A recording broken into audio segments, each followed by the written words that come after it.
سمارټ بوټان چې ړانده خلک د خنډونو ساتي.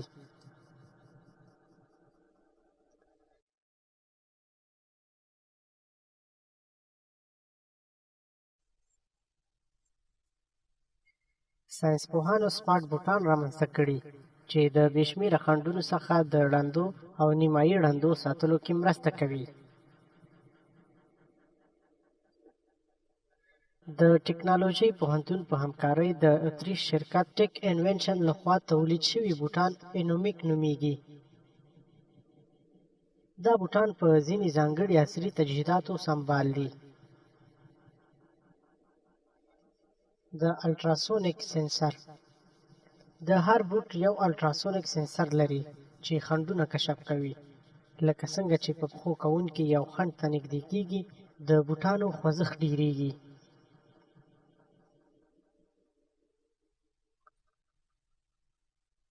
د دې نوي بوټانو جوړېدو په اړه نظر څرګندولو سره د ټیک نوښت بنسټ ایښودونکی مارکس راور، څوک چې خپله هم د بصارت خرابي ښکار دی،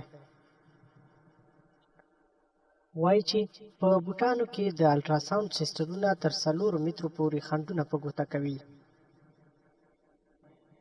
بیا دوی د وایبریشن یا غږ له لارې په پښو کوونکو ته خبرداری ورکوي.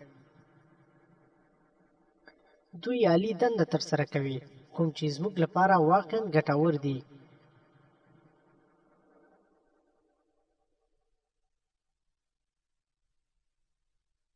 ټیک انویشن اوس مهال په بوټ کې د مصنوعي استخباراتي کیمرې اضافه کولو لپاره کار کوي، ترڅو د کمرې عکسونه توکي وپېژني او توپیر وکړي په داسې حال کې چې خنډونه ځای پر ځای کوي او دوی ته لاره د تللو لپاره خوندي کوي. د مخنیوي ډول پیژندنه: ساینسپوهان د کمرې په اساس پیژندنې سیسټمونه او ماشین زده کړې ادغام کولو لپاره کار کوي.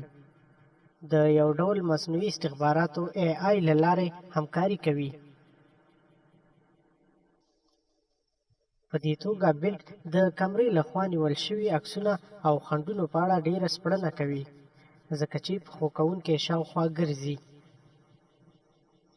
ساینسپوهان وایي چې سیسټم د خنډونو څخه مخنیوي لپاره د معلوماتو 2 لومړنۍ برخې چمتو کوي.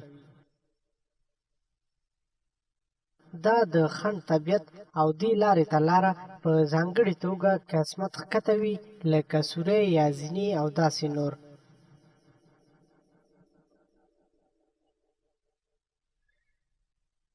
د ټویچ پوهنتون د فریډریک فرینډوفر په وینا، موږ د عصبي شبکو درلودونکي د زده کړې الګوریدم رامنځته کړی چې د عکس منځپانګې کشف او تشریح کولو وروسته 2 مهم کارونه کولی شي.